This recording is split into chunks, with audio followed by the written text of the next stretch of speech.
Conversar con mi invitado Robinson Robles, que está aquí en la cabina, periodista, investigador, historiador, se manda unos especiales de Historia Viva. Quiero entrar al grano, Robinson. Ayer hablabas de la consulta de Sixto Durán en el año 95, donde preguntó 11 asuntos de supuesto interés nacional, y claro, al mismo tiempo de la consulta saltaba el caso Gastos Reservados, donde se involucró a su vicepresidente en ese momento, Alberto Dajic. El economista Dajic terminó asilado en la Embajada de Costa Rica y Sixto terminó perdiendo la consulta popular. No sé por qué presiento algún paralelismo con lo que estamos viviendo en estos días. Bienvenido y gracias por estar aquí. Bueno, muchas gracias. Varios paralelismos, ¿no? Mira que Sixto Durán Ballén había logrado presuntamente, por esos gastos reservados, una mayoría en el Congreso, porque después se revelaría, años después, que eran pagados, que los diputados eran pagados por los gastos reservados, y hubo una serie de destituciones y de casos al respecto. Por lo tanto, se podría colegir que la salvada de Dajic en el Congreso, porque fue sometido a juicio político. Claro, y no pasó la primera vez. No pasó, fue salvado por el juicio político. ¿O solo hubo una vez? No, un juicio político. Un juicio. No hay como enjuiciar más veces. Sin embargo, hubo dos presidentes de la Corte Suprema de Justicia, Miguel Macías Hurtado en primera instancia, que llegó a tomar ya medidas cautelares contra el vicepresidente, y después Carlos Solórzano Constantine. Macías Hurtado fue destituido por el Congreso, por ese mismo Congreso. Claro, que era cómplice de Dajic porque, al parecer, estaban pagados. Y mira, un paralelismo tan interesante, y es que, no paralelismo, había un ingrediente que hasta ahora es un misterio, y es los famosos microfilms. Los microfilms eran los documentos reservados, decretados así por el presidente para que no se sepa en qué se gastaron esos 266 cheques de las 9 cuentas del Banco del Pacífico manejados por los secretarios de Dajic para esta compra de conciencias, no solo a nivel legislativo, sino a nivel también privado, empresarial, para promover su proceso de modernización del Estado, que era una de las banderas de lucha. Y otra cosa, la ley de entidades del sistema financiero, que fue aprobada en el 94, claro, pese a las oposiciones, ganó y fue victoriosa, y era el descontrol impúdico de la banca, que se reflejaría después en el año 99. Ahí empezó. Terrible. Oye, estabas hablando de los empresarios privados, hasta radiodifusores, claro, sí fue un escándalo tremendo en el país, el caso Gastos Reservados, que después Dajic se ocultó, digamos, en Costa Rica, se fue a guarecer del clima, y luego en la presidencia de Rafael Correa volvió, y ahora Dajic se queja de la figura del asilo político. Esa parte quisiera entender un poco, porque a partir de lo de Jorge Glass en la Embajada de México, salieron algunas voces a cuestionar la figura. No a cuestionar que sea con Glass o que sea con fulanito de tal, sino la figura internacional del asilo político, cuando Dajic fue un beneficiario. Bueno, esa respuesta posiblemente la encontremos en la doble moral, la misma doble moral que vemos ahora cuando las cámaras de la producción salen a defender la consulta por el sí, pero no dicen nada de los apagones. Esa es una doble moral, que si a esa doble moral le pones la dosis del discurso de odio, es una bomba de tiempo que hoy estamos viendo las consecuencias. Sí.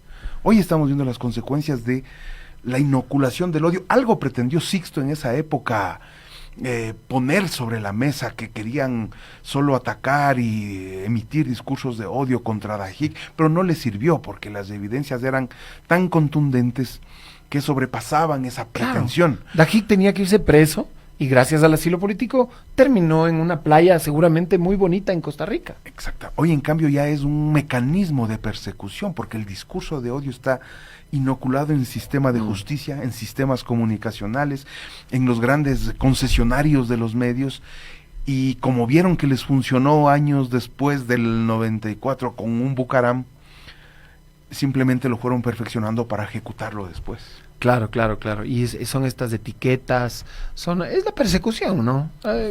El otro día alguien me decía, pero ¿y por qué nos van a perseguir a nosotros por ser de izquierda? Pero a las izquierdas siempre las han perseguido, siempre, desde tiempos inmemoriales, en todo tipo de ámbito, en Hollywood, en cualquier lugar, o sea, siempre.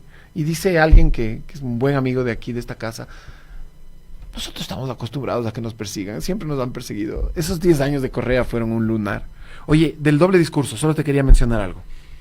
Ahora hay esta teoría de que el sabotaje que habla el presidente de la República respecto de la sequía y de la falta de funcionamiento de las represas y por ende los cortes de 8 horas o más, es un sabotaje para manipular las elecciones. Ya están, digamos, esparciendo esa versión. Pero cuando uno les menciona que posiblemente, y esto lo digo con todo el respeto del mundo, yo lo conocí y que Dios goce de su gloria, pero cuando a alguien se le ocurre mencionar, por ejemplo a AMLO, que el fallecimiento de Villavicencio fue manipulado en unas elecciones, ahí no, es doble moral. Se desataron los demonios y de pronto el gobierno se villavicenció.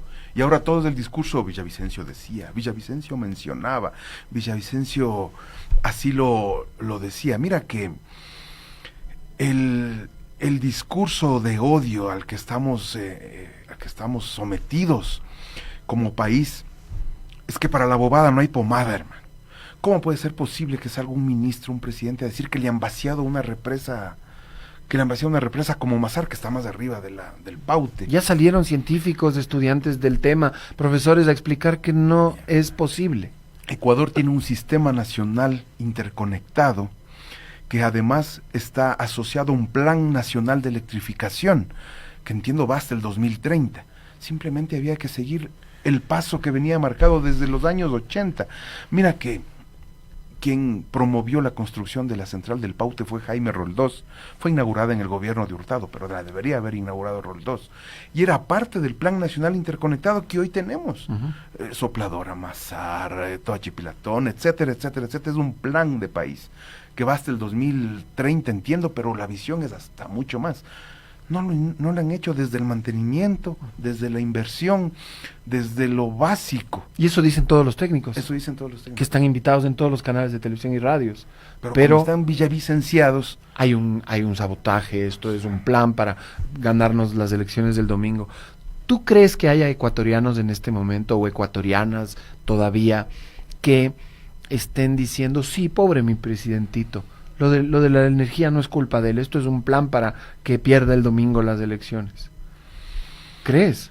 No, porque hay otro caso en la historia que es formidable y que se le torció, y es otra de las consultas populares, referéndum, cuya víctima fue la extrema derecha. Y estamos hablando de Febres Cordero en el 86, que lanzó un referéndum, porque era una sola pregunta de reestructuración de la Constitución. Una pregunta, pero con un montón de contenidos, me imagino. No, era la liberación de que los independientes puedan participar en la contienda electoral. Sin partido, entendiendo que podían participar sus panas y los que tienen dinero para financiarse una campaña. Ese era el objetivo. Pero justo surge la denuncia de un general comandante de la FAE, Fran Vargas Pasos, sobre la compra ilegal con sobreprecios de un avión Fokker que le apuntaba directamente al ministro de Defensa de Febres Cordero. Lo que hizo Febres Cordero fue apresar a Fran Vargas Pasos en la gloriosa base de Manta. De Taura. De Manta primero. En Manta primero. Después en la gloriosa base de Manta. Y desde ahí Fran Vargas Pasos emprendió la arremetida con todos sus comandos de la Fuerza Aérea. Y consiguió en primera instancia sacar a Piñeiros, del ministro de Defensa. Que cambie de ministro de Defensa León. Febres Cordero. Que el Congreso descubra las irregularidades. Y posteriormente escaló la circunstancia a un apresamiento ilegal de Fran Vargas, que ya, si se descubrió todo, si fue real, correspondía a la liberación y lo que correspondía en el grado militar. Fran Vargas Pasos decía la baja con honor, no le dieron, le apresaron. Y se vino el enfrentamiento armado en Quito y posteriormente el secuestro presidencial para conseguir las amnistías y todo, y ahí sí ya todo fue ya desde la base de Taura, donde fue el secuestro presidencial, Claro, claro. fue invitado a un evento. Y ahí Perdió la consulta. La consulta era al tiempo. Era al tiempo, porque esto ocurría desde más o menos febrero o marzo del 86, la consulta fue creo que en noviembre por ahí, y en todo el trayecto un Fran Vargas Pasos combativo, se cayó el ministro, se descubrió las irregularidades del avión Fokker, el aparataje israelí para defender la propuesta de Febres Cordero y paralelamente la violación contra los derechos humanos identificados por la Comisión de la Verdad contra los subversivos, solo les faltaba decir en el 86 casos, ¿no? Narcoterrorismo, solo les faltaba ponerle sobre la mesa narcoterrorismo. Todavía no estaba acuñado. No había, pero ya era la subversión, el terrorismo, claro. Todo eso, que a fin de cuentas todos sabemos que se convirtió más bien en un caso de violaciones a los derechos humanos documentados y ratificados por la Comisión de la Verdad. A ver, entonces, mira tú. Están los casos de Sixto Durán Ballén con los gastos reservados de Dajic, derrota en las urnas. León Febres Cordero, Taura, derrota en las urnas. Y no nos olvidemos de Guillermo Lasso, que también tuvo, y yo creo que la derrota de Lasso en la consulta, bueno, fue una consulta que no debió haberla hecha en ese momento, tenía muy poco capital político, pero además, al mismo tiempo, el país estaba en una escalada geométricamente imparable de crímenes violentos. Cada año era duplicar los crímenes violentos en los 3 años que estuvo casi Guillermo Lasso.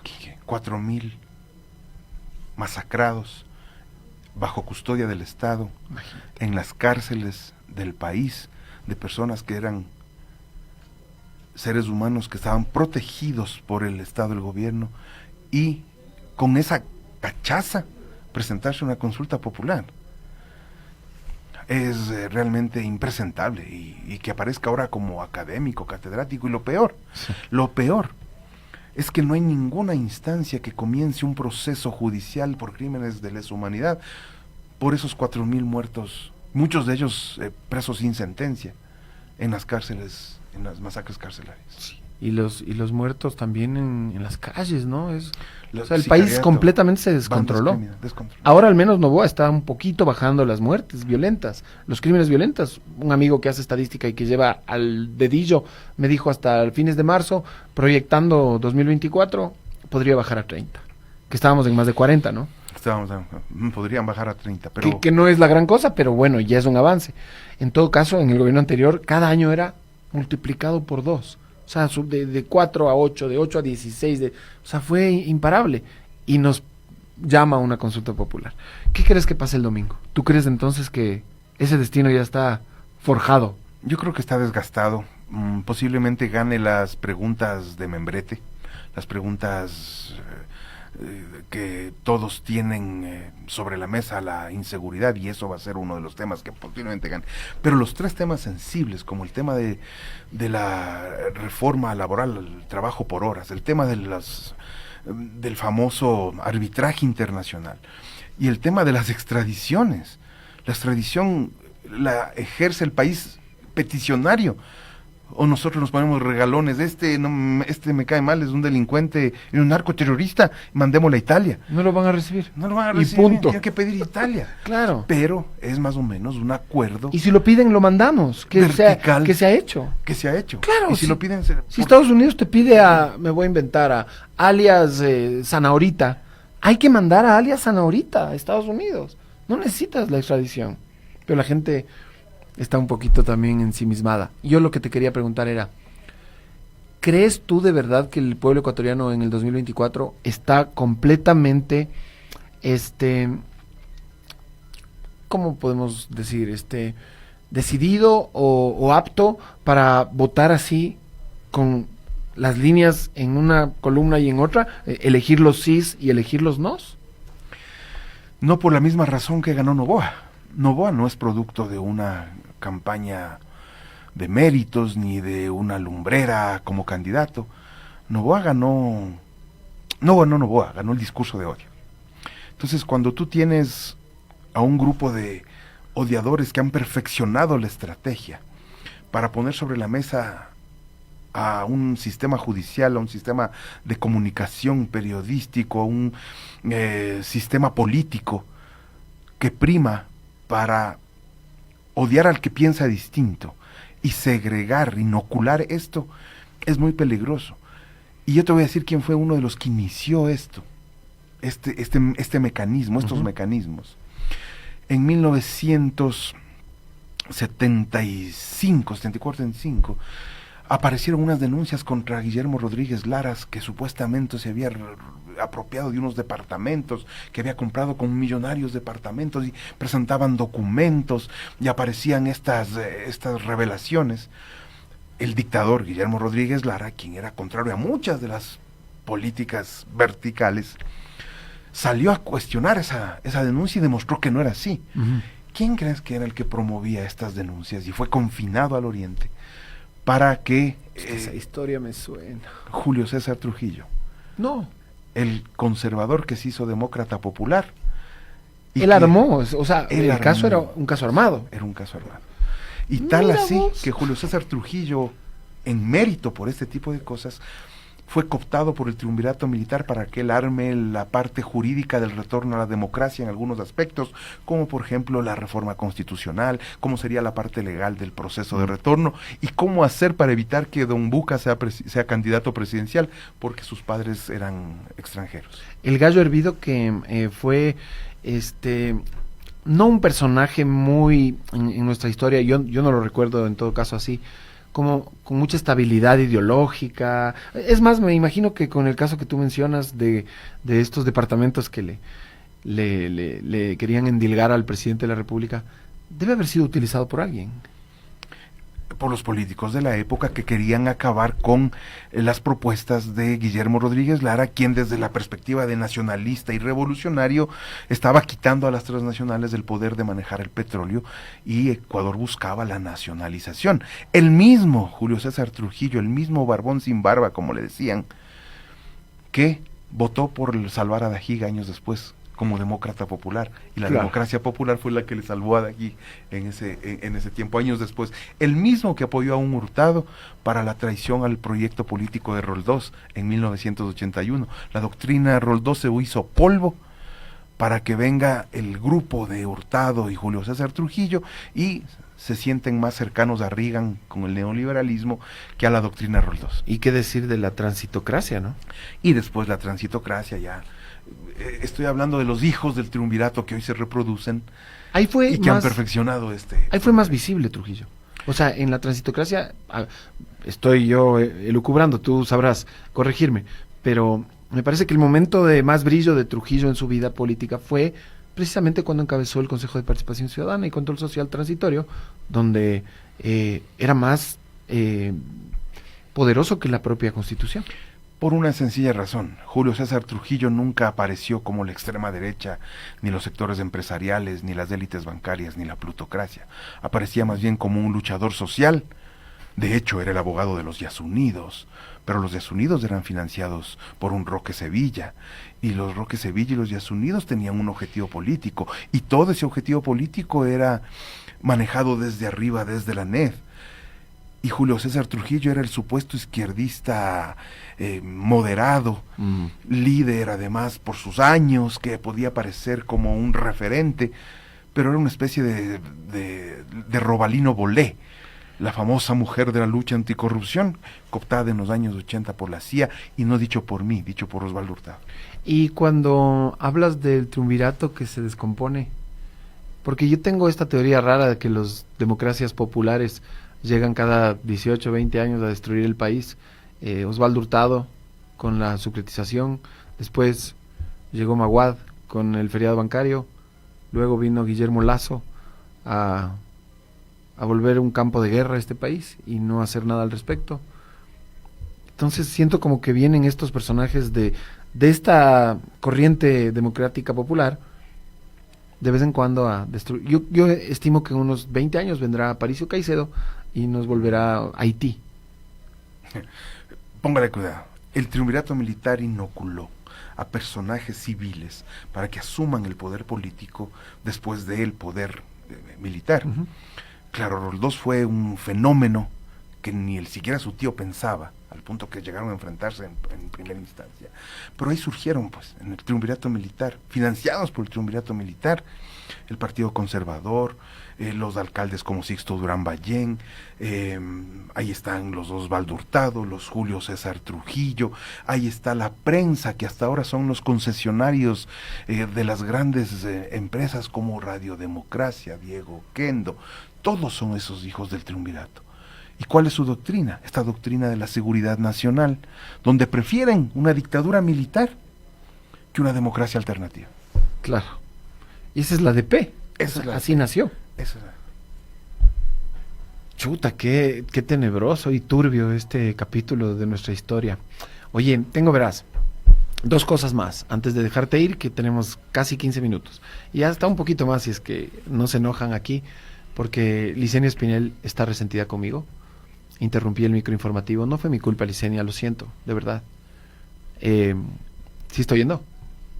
Ya. Licenia, 2 puntos. Aprecio mucho nuestras conversaciones. Quería lamentar que haya existido este momento. Salió del estudio enojada, se dio la vuelta y se fue a sentar en su curul.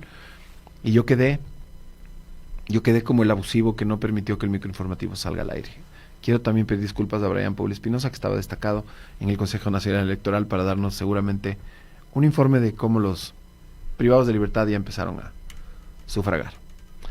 A ver, estoy con Robinson Robles, buen amigo, a quien estimo y respeto, pero sobre todo admiro mucho. Verás, hay una cosa. Otra doble moral aquí claramente determinada, verás. Hablan de que la justicia nacional no sirve y que por lo tanto los arbitrajes internacionales son necesarios. Ese es como el argumento que usan para meternos la pregunta del arbitraje internacional. Es uno de los argumentos que yo he escuchado. La justicia nacional no sirve. Tenemos que recurrir a los arbitrajes internacionales. Ahí no sirve, pero sí sirve, por ejemplo, para no devolver a Jorge Glass a la Embajada de México, por ejemplo. O para no cuestionar las sentencias contra Jorge Glass. No, los juicios con Glass, eso sí está perfecto. Eso la justicia es una maravilla, ha hecho todo bien. Entonces es doble moral, me parece también, ¿o no? ¿Quién está detrás financiando el desprestigio de la justicia ecuatoriana? ¿Y a quién le interesa que la justicia ecuatoriana esté por los suelos? Y a mí me preocupa mucho, porque hay sectores del periodismo que yo considero sensatos, que generalizan y comienzan a decir, por ejemplo, la peor asamblea de la historia, Ajá, desprestigiando a un poder del Estado, el peor sistema de justicia de la historia, y comienzan a atacar a los jueces, a las decisiones, a la judicatura, pero no atacan a la fiscalía, porque es su bastión. Se pasan desprestigiando la justicia con financiamiento externo, como lo hizo Chevron, o posiblemente lo siga haciendo, para decir después que la jurisdicción internacional es la que nos va a salvar. Privada, pagada por árbitros que además tienen la potestad de emitir un laudo, que es orden para las partes y que es inapelable. Tú que sigues la historia tan al dedillo, ¿cómo te imaginas del Ecuador en unos poquitos años si es que de repente vuelven los arbitrajes internacionales? Si no tenemos ni siquiera para arreglar las hidroeléctricas, para pagar sueldos, para pagar deudas a los GATS, para las medicinas. ¿Cómo te imaginas al país en unos poquitos años si es que vuelve el arbitraje? Bueno, nuevamente arrodillados los gobiernos que vengan a este tipo de sometimiento, a este tipo de cesión de soberanía. Y más de 80 mil millones de deuda. Entonces, supongamos que en el año 2025 gana una tendencia de izquierda pronacionalista, donde busca la inversión desde otras fuentes de economías emergentes y acepta la inversión china en mayor proporción, la inversión rusa, la inversión brasileña, y hace una diversificación y un multilateralismo en inversiones. Uh-huh. Y están estas voraces atrás, cayendo con todo, porque ya sabes lo que pasa cuando un Estado hace negocios con China. Aparece un Villavicencio a decir que todo lo de China es malo y todo eso es corrupción y China, China, China y que Petrochina, China, China para favorecer a sus panas. Chinofobia. La chinofobia, la rusofobia. ¿Sí? Y en ese contexto, arbitrajes internacionales, cesión de derechos internacionales, cuestionando que yo tenía que ganar, no tenían que ganar los chinos, sino tenía que ganar yo, escándalo internacional y además páguenme, porque yo era el justo ganador. Sometidos a un arbitraje, y en el arbitraje, el Ecuador contra las cuerdas, y perjudicada nuestra relación con las economías emergentes, con BRICS, y simplemente para obligarnos a mantener esa hegemonía de mirar hacia el norte, cuando ya no es ahí el camino es el multilateralismo, abrirnos al mundo. Pero al no norte y a todo lado. Solo quieren abrirse a sus panas. Y si pueden hacer negocios de compra de armas, mejor. Claro. Y negocios de energía eléctrica también. Guiño, guiño. Ahora que estamos escasos. Seguramente alguien se está beneficiando de esta crisis energética. No lo dudes. En millones y millones y millones de dólares. Siempre que hay un problema con algún servicio público, con algún tipo de necesidad básica, créanme, alguien se está volviendo millonario al respecto. A ver, vamos a cerrar con un tema que le quiero denominar algo así como los episodios de locura de nuestras democracias, entre comillas. ¿Por qué? Porque lo de la Embajada de México, ¿no? O sea, no hay precedentes. Fue la primera gran, no la única, ha habido otras, pero fue la primera gran locura de Daniel Noboa. O sea, se deschavetó. Para mí, ese día perdió la razón, los estribos, todo. Y había perdido un poco antes también cuando quiso venderles o entregarles armamento ruso a los estadounidenses para que vayan a Ucrania a matar rusos. Sí, casi pasa eso. Claro. Estuvo cerca de pasar eso. Eso hubiera sido mucho peor que lo que hizo en la Embajada de México. Es que para la bobada no hay pomada. Yo te quería consultar, ¿qué es comparable con lo de la Embajada de México en nuestra historia? Episodios que los mandatarios hayan perdido la razón, la lógica, y se hayan ido contra incluso las leyes internacionales. Mira, en 1981, cuando arrancó la guerra de Paquilla, hubo un secuestro y una incursión en la embajada de La Habana, de Ecuador en La Habana. Sí, sí. Entonces, obviamente, la geopolítica salió a culpar a Fidel Castro. Hasta ahora, hoy aparecieron a decir que igual Fidel Castro también se metió a la embajada de Ecuador. No, no era así, porque en ese momento, en el 81, el vicecanciller de Cuba vino a Ecuador a explicarle a Roldós lo que había pasado. Un diplomático encargado de negocios de Portugal, con financiamiento de la CIA, dijo él, y presentó las pruebas a Roldós, organizó un grupo armado de disidentes para tomarse la embajada de Ecuador en La Habana.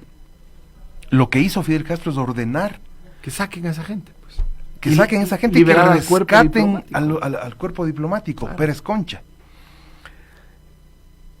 Y eso querían hacerlo un símil con la actualidad. De ahí no hay ningún otro símil. Lo cierto es que lo que ocurrió con la Embajada de México es un asalto, es un atentado a la dignidad de los diplomáticos. Invasión. Es un robo que se robaron cosas. Sí. Y es un secuestro. Sí. Si la Corte de Justicia Internacional no va por ahí o llega a determinar ese tipo de situaciones. Ya anunciaron hoy que van a fallar el 30 de abril, ¿no? Va a haber una audiencia, va a haber las audiencias iniciales del 30 de abril y a comienzos del próximo mes para que los países expongan. Entiendo que Ecuador le va a tocar poner el rabo entre las piernas y... ¿Va a bajar la cabeza algún rato? Tendrá que pedir disculpas si esto no quiere que progrese. Qué pena nuestro país involucrado en este tipo de hechos. Sí.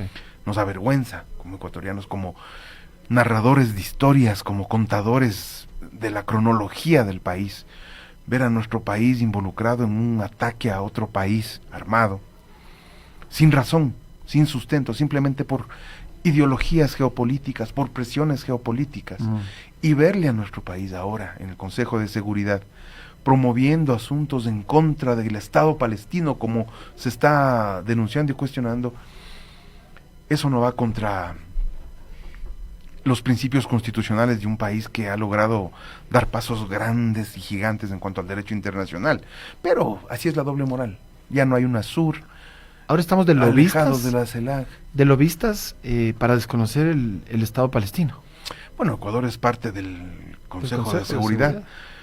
Y ese es un poco lo que ha salido a la luz, que está Ecuador bajo cuerda haciendo un lobby para que no se reconozca al Estado palestino. Me imagino que a cambio de que las sanciones no sean tan fuertes contra Ecuador por lo de la Embajada de México. Con otro antecedente. Hay una resolución de Naciones Unidas de hace muchos años que es el siguiente paso, que habla que Palestina debe volver a sus territorios originales al ser reconocido como Estado, una década del 60, entiendo, y que es más o menos equiparado al territorio que hoy tiene Israel. Y serían los dos estados en comunidad viviendo juntos, lo que sería un mensaje de paz para el mundo sin precedentes. Pero el guerrerismo, el belicismo, el unilateralismo, el decadente sistema mundial impuesto por 4 alevosos, nos tiene como nos tiene. El quien la tiene más grandismo. Ese está más rebuscado, pero también aplica. Por ahí va la cosa. Sí, a veces es un concurso de quién la tiene más grande. Aunque suene vulgar, disculpas. No era la ocasión, pero era lo que tenía para decirles ahorita. No tengo nada más preparado. Oye, y para cerrar, ahora sí. Aquí nos quedamos todo el día, hermano. ¿El gobierno está aturdido? Porque tú me decías hace un momento que claro, el momento para ellos tiene que ser delicado. Yo creo que en Carondelet se están dando contra las paredes y en ese baile, en esa danza de darse contra los muros, las cabezas, se les ocurrió lo del feriado doble, la emergencia en las hidroeléctricas finalmente termina siendo casi una excusa también para callarnos un poco. Yo creo que con el feriado nos callan también un poco, ¿no? El camino natural que debe haber seguido el gobierno al asumir es hacer acuerdos, cercanías, tender puentes con el 48% que no votó con él. Y hacer un acuerdo de gobernabilidad, una ruta de gobernabilidad para llevarnos adelante como país. Le estaban dejando gobernar, le estaban dando las herramientas. La ley no más apagones, con una profunda mayoría. El problema es que eso también implica otro tipo de cosas, y es reconocer, por ejemplo, que un Jorge Glass es un perseguido político. Cuando se caen los casos como de Brecht y está en cuestionamiento del caso Soborno. Se cayó Singue. Y ya geopolíticamente se cayó Singue. ¿Y reconstrucción cuáles son los argumentos? Comienza a caerse cuando, por ejemplo, estamos presionados por Colombia, por Brasil, con un progresismo que promueve nuevamente la unidad como UNASUR. Tú le ves a Novoa firmando nuevamente UNASUR. Ya no. Ahorita ya no. Entonces tuvo que torcer esa idea inicial, porque claro, ahí aparecía como moderado, progresista, dialogante, tendiendo puentes, pero hoy no, hoy optó por la peor, hoy optó por la dura y pura, que es acercarse al villavicencismo, acercarse al discurso de odio, y de ahí, si tú te fijas, hay un momento de ruptura, en el que ya todo es culpa del correísmo. Sí. Y esa ruptura está ahora marcando el paso. ¿Y qué significa eso? Que hoy ya no van con la razón de quién tienen como segunda mayoría, sino van con la bobada. Sí. Con esta psicosis. Con esa psicosis del discurso de odio, y eso no trae nada bueno. Posiblemente, ojalá, lo de los apagones y lo que tenemos ahora del feriado eléctrico sea lo menos. Pero ya tenemos ayer un alcalde asesinado en Camilo Ponce Enríquez. Nuevamente. Y ese es un cantón peligrosísimo. Yo viajé a Portobelo, creo que era, o ahí al ladito de Zaruma. Ahí hay una localidad que también tiene que ver con el tema minero mucho. Y ellos me hablaban en esa época, hace 6 meses, puede haber sido. Me hablaban y me decían, Camilo Ponce Enríquez, ahí es donde está todo. Ahí es lo más violento. Ahí sí no hay cómo andar por las calles. Ahí sí. Me hablaban desde ese momento y ahora matan al alcalde, o sea, siguen los crímenes de autoridades en funciones. Yo no sé si en Colombia en los 80s mataron a tanta gente de puestos de alto perfil. No creo. Sí, la cosa era muy grave. Bueno, similar a lo que estamos viviendo ahora, ¿no? Parece, ¿no? Claro, entraban a fincas y los mandaban a picar a los finqueros y se escucha, ¿no? Se escucha. Escucho, tengo mucha familia colombiana y me hablan de en el Valle del Cauca cómo era la situación tan tenaz con el tema de los traquetos, los lavaperros, etcétera, etcétera, etcétera. Hoy estamos en un discurso similar. El Ecuador está convertido en Colombia de los 90. Estamos sumergidos en el miedo, nos quieren someter al miedo para que sea determinante a la hora de las votaciones, y están con el quinto jinete del apocalipsis, que es las fake news, por sobre la mesa, Sí. y utilizando a los, qué pena, medios de comunicación y periodistas que se prestan para esto y con otro antecedente, no son capaces de decir, sí, yo soy periodista que represento una propuesta progresista y mi idea es contar la verdad desde esta perspectiva. Yo soy periodista que me paga el banco del tal, trabajo en un medio del cual y yo represento los intereses empresariales. Así es. Y con esa franqueza que tu público te siga o tu público te rechace. Esa es un poco la franqueza que no hay, pero yo no puedo avalar, por ejemplo, las posturas de Diario Expreso como entidad comunicacional, por ejemplo, para ponerte un ejemplo, Sí, sí. que abiertamente es una central de campaña política para favorecer a estas élites, a esta bancocracia y plutocracia. Parte de la historia del Ecuador, la bancocracia y la plutocracia siempre tras las sombras para influir en las decisiones políticas. Así ha sido. Cerramos con esto. ¿Qué va a pasar el domingo? ¿Tienes un pronóstico? O sea, ¿crees que pierde todo? ¿Pierde algunas? Yo creo que pierde algunas, conforme pasen las horas. Y ¿Dos o continúen. tres? Las tres que te dije yo creo que puede Esas perder. tres puede perder. El tema de seguridad es muy sensible, que puede generar una reacción de ese último minuto en el votante. Esperemos que los jóvenes sientan lo que están sintiendo, porque hoy, a diferencia de los años 90, los apagones sí afectan la conectividad del internet, que es el insumo natural de la juventud. Robinson, la seguridad, las alarmas, cámaras, todo funciona con electricidad. Pero hoy los jóvenes lo sienten más, lo que no pasaba en los 90, porque máximo la conexión era el teléfono de cobre. Con disco, el de disco. Y ese no necesita luz. Pues. Ese no necesitaba luz. Claro. Ahora todo es conectividad. Sí. Entonces esperemos que estas nuevas generaciones, que estos jóvenes de entre 18 y 35 años entiendan que el país se nos puede ir de las manos, más si seguimos confiando en estas élites que no gobiernan para el Ecuador, gobiernan para cualquier entidad, persona, país, empresa, o imperio o empresa, menos para el bienestar de los ecuatorianos. Te agradezco mucho, Robinson Robles, con nosotros hoy en este día un poco raro, porque claro, tenemos que ponerle gasolina a la planta y nos peleamos con todos los compañeros. Ya me voy, ya me estoy yendo. Otro día vienes a visitarme ya. Seguro, seguimos conversando. Te agradezco muchísimo. Miren Historia Viva, miren Historia